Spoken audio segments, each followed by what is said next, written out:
તમામ મિત્રોને all the best. મિત્રો, આ ચેનલ ઉપર આપણે જીસીઆરટી આધારિત ચેપ્ટર વાઇઝ મોક ટેસ્ટ સિરીઝનું આયોજન કર્યું છે, જેમાં daily chapter wise mock test લેવામાં આવશે। તો આજે જીસીઆરટી ધોરણ 8નો ચેપ્ટર નંબર 1નો વિડીયો નંબર 1 બરોબર છે મિત્રો। આ ટેસ્ટ સિરીઝમાં જરૂરથી જોડાજો।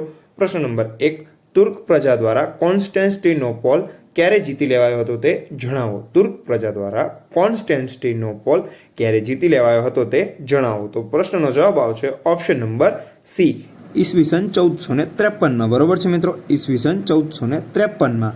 પ્રશ્ન નંબર 2, પોર્ટુગીઝ એટલે મૂળ કઈ પ્રજા કહેવાય।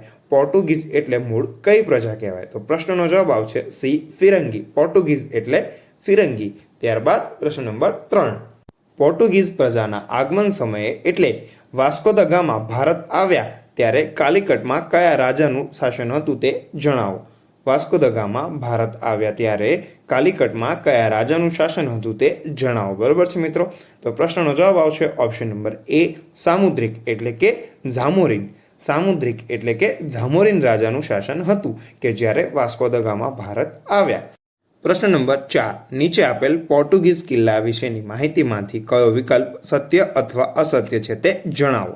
આપણે જોઈએ એ, કોચી ખાતે ઈસવીસન 1503માં કિલ્લો સ્થપાયો। બી, કુન્નુર ખાતે ઈસવીસન 1505માં કિલ્લો સ્થપાયો। સી, એ અને બી અસત્ય છે અને ડી, એ અને બી બંને સત્ય છે। પ્રશ્નનો જવાબ આવશે ઓપ્શન નંબર ડી, એ અને બી બંને સત્ય છે। પ્રશ્ન નંબર 4માં ઓપ્શન એ અને બી બંને સત્ય છે। પ્રશ્ન નંબર 4નો જવાબ છે ઓપ્શન નંબર ડી। ત્યારબાદ હવે આપણે જોઈશું પ્રશ્ન નંબર 5, Portugal viceroy Francisco de Almeida ભારતમાં ક્યારે આવ્યા હતા। Portugal viceroy Francisco de Almeida ભારતમાં ક્યારે આવ્યા હતા। તો પ્રશ્નનો જવાબ આવશે ઓપ્શન નંબર એ, ઈસવીસન 1505માં। પ્રશ્ન નંબર 6, ગોવા બંદર કયા પોર્ટુગીઝ વાઇસરોય દ્વારા જીતવામાં આવ્યું હતું તે જણાવો। પ્રશ્નનો જવાબ આવશે ઓપ્શન નંબર બી, અલ્ફાન્સો ડી આલ્બક્રુકે બરોબર છે મિત્રો, અલ્ફાન્સો ડી આલ્બક્રુકે દ્વારા ગોવા બંદર જીતવામાં આવ્યું હતું। પ્રશ્ન નંબર 7, પોર્ટુગીઝો દ્વારા કયા વર્ષમાં ગોવાને તેમની રાજધાની બનાવવામાં આવી હતી। પોર્ટુગીઝો દ્વારા કયા વર્ષમાં ગોવાને તેમની રાજધાની બનાવવામાં આવી હતી। પ્રશ્નનો જવાબ આવશે ઓપ્શન નંબર બી, ઈસવીસન 1530માં। ઈસવીસન 1530માં પોર્ટુગીઝો દ્વારા ગોવાને તેમની રાજધાની બનાવવામાં આવી હતી। પ્રશ્ન નંબર 8, સાગરના સ્વામી કઈ વિદેશી પ્રજાને ગણવામાં આવતા હતા તે જણાવો। સાગરના સ્વામી કઈ વિદેશી પ્રજાને ગણવામાં આવતા હતા તે જણાવો। તો પ્રશ્નનો જવાબ આવશે ઓપ્શન નંબર બી, પોર્ટુગીઝ પ્રજાને બરોબર છે।